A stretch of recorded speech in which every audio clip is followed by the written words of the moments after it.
CPM സംഘടനാ രീതി അനുസരിച്ച് തന്നെയാണ് നടപടിയെടുത്തിട്ടുള്ളത്. ഞങ്ങൾ നടപടിയെടുക്കുന്ന പിന്നെ മറ്റേതെങ്കിലും സംഘടന അനുസരിച്ചാണോ? ഞങ്ങളുടെ സംഘടനാ രീതി അനുസരിച്ചല്ലേ നടപടിയെടുക്കുക. അതിനകത്ത് നമ്മൾ കാണേണ്ടത്, ഇവിടെ അന്വേഷണം നടന്നു, ഇവർ ചിലർ പ്രതികളായി, പറഞ്ഞ പത്മകുമാറടക്കമുള്ള ആളുകളും ജയിലിലായി. ആ ജയിലിലായ ഘട്ടത്തിൽ അതുമായി ബന്ധപ്പെട്ടുള്ള വിശദാംശങ്ങൾ വരേണ്ടിയിരുന്നു. കുറ്റപത്രം വരട്ടെ എന്ന് ഞങ്ങൾ കാത്തു നിന്നു. പക്ഷേ കുറ്റപത്രം വരാൻ വൈകി. പത്മകുമാറിന് ജാമ്യം കിട്ടി. ജാമ്യം കിട്ടിയ ഉടനെ ഞങ്ങൾ ചെയ്തത് അദ്ദേഹത്തെ എല്ലാ ഉത്തരവാദിത്വങ്ങളിൽ നിന്ന് മാറ്റി നിർത്തുകയാണ്. മാറ്റി നിർത്തിക്കൊണ്ടേ അന്വേഷണം നടക്കുകയാണിപ്പോൾ. അതിൻ്റെ ഭാഗമായിട്ടാണ് മറ്റു തീരുമാനങ്ങൾ ഉണ്ടാവുക. ഇപ്പോൾ ആ സ്ഥിതിയിലാണ് കിടക്കുന്നത്.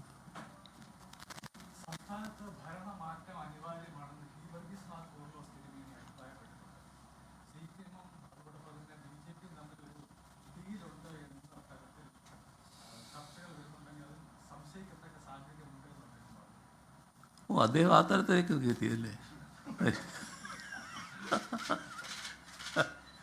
അത് ശരി. ഈ പ്രചരണം ആരതാണെന്ന് എല്ലാവർക്കും അറിയാലോ. അദ്ദേഹം കേരളത്തിൽ തന്നെയല്ല. കേരളത്തിൻ്റെ പഴയകാല അനുഭവങ്ങൾ അത്ര വേഗം മറക്കാൻ കഴിയുന്നതല്ലല്ലോ. ഇവിടെ അദ്ദേഹം അങ്ങനെ പറയാനിടയില്ല എന്നാണ് ഞാൻ കരുതുന്നത് കേട്ടോ. അങ്ങനെ നിങ്ങൾ പറഞ്ഞതുകൊണ്ട് എനിക്ക് ഉറപ്പായിട്ട് പറയാൻ പറ്റില്ല. കാരണം അദ്ദേഹം കാര്യങ്ങൾ മനസ്സിലാക്കാൻ പറ്റാത്ത ഒരാളല്ല. സാധാരണ എനിക്ക് നല്ലതുപോലെ കാര്യങ്ങൾ മനസ്സിലാക്കുന്ന ഒരാളാണ്. എന്താണ് ഈ BJPയോട് സ്വീകരിച്ചുള്ള സമീപനം? BJP എന്ന് പറയുന്നത് RSS നേതൃത്വം കൊടുക്കുന്ന ഒരു സംഘടനയാണ്. BJP എന്നുള്ളൊരു 3 അക്ഷരമല്ല. RSSൻ്റെ നേതൃത്വമാണ് അവരെ നയിക്കുന്നത്. RSSൻ്റെ നയമാണ് അവരംഗീകരിക്കേണ്ടത്. ഇവിടെ RSS ഏതെല്ലാം തരത്തിലുള്ള പ്രവർത്തനങ്ങൾ നടത്തിയിട്ടുണ്ട് എന്നത് എല്ലാവർക്കും അറിയാവുന്ന കാര്യമാണ്. RSSനെതിരെ BJPക്കെതിരെ വിട്ടുവീഴ്ചയില്ലാത്ത നിലപാട് സ്വീകരിച്ചത് എല്ലാ കാലത്തും ഇടതുപക്ഷമാണ്, പ്രത്യേകിച്ച് CPIM ആണ്.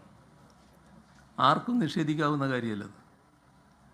അതിൻ്റെ ഭാഗമായി തന്നെ ഞങ്ങളുടെ ഒരുപാട് സഖാക്കൾ ജീവൻ നൽകേണ്ടി വന്നിട്ടുണ്ട്.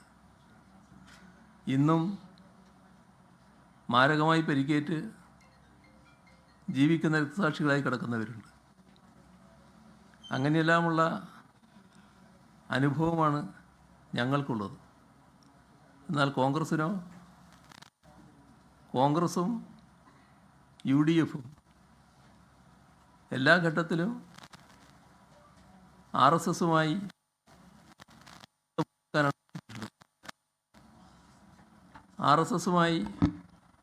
ബന്ധമുണ്ടാക്കാനാണ് എല്ലാ ഘട്ടത്തിലും ശ്രമിച്ചിട്ടുള്ളത്.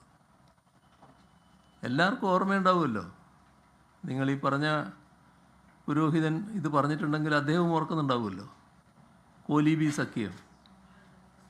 എന്തായിരുന്നു കോലീബി സഖ്യം? അന്ന് വടകര പാർലമെൻറ്റ് മണ്ഡലം, ബേപ്പൂർ അസംബ്ലി മണ്ഡലം, 2 സീറ്റ്, പാർലമെൻറ്റിലൊരു സീറ്റ്, അസംബ്ലിയിലൊരു സീറ്റ് BJPക്ക് നൽകുന്നു. ആ സീറ്റുകൾ BJPക്ക് കൊടുക്കുമ്പോൾ മറ്റ് സീറ്റുകളിലൊക്കെ RSSും BJPയും UDFനെ പിന്താങ്ങും. ഇതായിരുന്നില്ലേ കരാർ? അതനുസരിച്ച് കാര്യങ്ങൾ നീങ്ങിയില്ലേ? അത് പുറത്തായി പോയതുകൊണ്ട് ജനങ്ങൾ നല്ലതുപോലെ അതിൽ ഇടപെട്ടു. ആ 2 മണ്ഡലവും LDF തന്നെ നല്ല രീതിയിൽ വിജയിച്ചു വന്നു. പക്ഷേ അത്തരമൊരു കൂട്ടുകെട്ട് ഉണ്ടാക്കുന്നതിന് വല്ല ജാള്യത അവർക്കുണ്ടായോ? ആ കൂട്ടുകെട്ടില്ല എന്ന് പറയാൻ പറ്റുമോ? ഇവിടെ ഒരു കാലം UDF ഭരിക്കുന്നു. RSS നേതാവ് UDFൻ്റെ മുഖ്യമന്ത്രിയെ ചൂണ്ടി പറയാണ്, നിങ്ങളാ കസേരയിരിക്കുന്നത് 41 മണ്ഡലത്തിൽ ഞങ്ങൾ നൽകിയ പിന്തുണ കൊണ്ടാണെന്ന് ഓർക്കണമെന്ന്. അതല്ലേ കോൺഗ്രസിൻ്റെ അനുഭവം? എല്ലാ കാലത്തും ഇത്തരം ശക്തികളുമായി കൂട്ടുകൂടാനല്ലേ തയ്യാറായിട്ടുള്ളത്? ഇപ്പോൾ 2016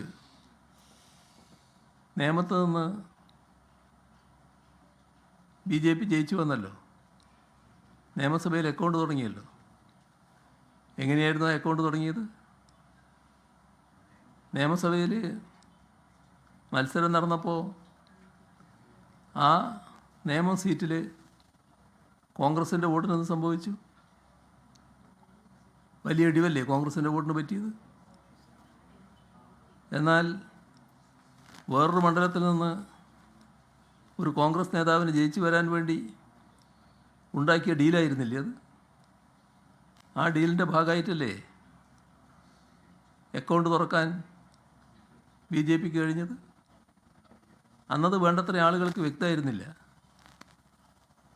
പിന്നീട് ഞങ്ങൾ പരസ്യമായ നിലപാടെടുത്തല്ലോ. 2021 പരസ്യമായി പറഞ്ഞല്ലോ, ഇവിടെ തുറന്ന അക്കൗണ്ട്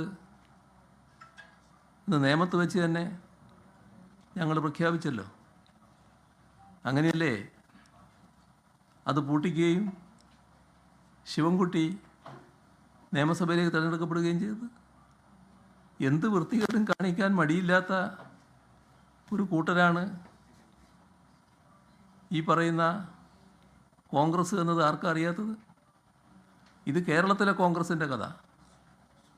എന്താണ് കോൺഗ്രസിൻ്റെ അഖിലേന്ത്യാ നേതൃത്വത്തിൻ്റെ അവസ്ഥ? എന്താണ് BJPയോട് അവർ സ്വീകരിക്കുന്ന നില? രാഹുൽ ഗാന്ധിയും കോൺഗ്രസും എത്ര കണ്ടാണ് BJPയുടെ B ടീമായി മാറുന്നത്? എല്ലാവരുടെയും ശ്രദ്ധയിലുള്ള കാര്യമല്ലേ? വടക്കേ ഇന്ത്യ, ഡൽഹി ആയിരുന്നല്ലോ BJP ഭരണമില്ലാത്തൊരു നാട്. കെജ്രിവാളും AAPയുമായിരുന്നല്ലോ അവിടെ ഉണ്ടായിരുന്നത്. ലോകത്തെവിടെയായാലും ഏത് സമയത്തും 24 വാർത്തകളും ഓഗ്മെന്റഡ് റിയാലിറ്റി പാക്കേജുകളും എക്സ്പ്ലെയിനറുകളും വിശദമായി കാണാൻ ഞങ്ങളുടെ YouTube ചാനൽ നിങ്ങൾക്ക് സബ്സ്ക്രൈബ് ചെയ്യാം.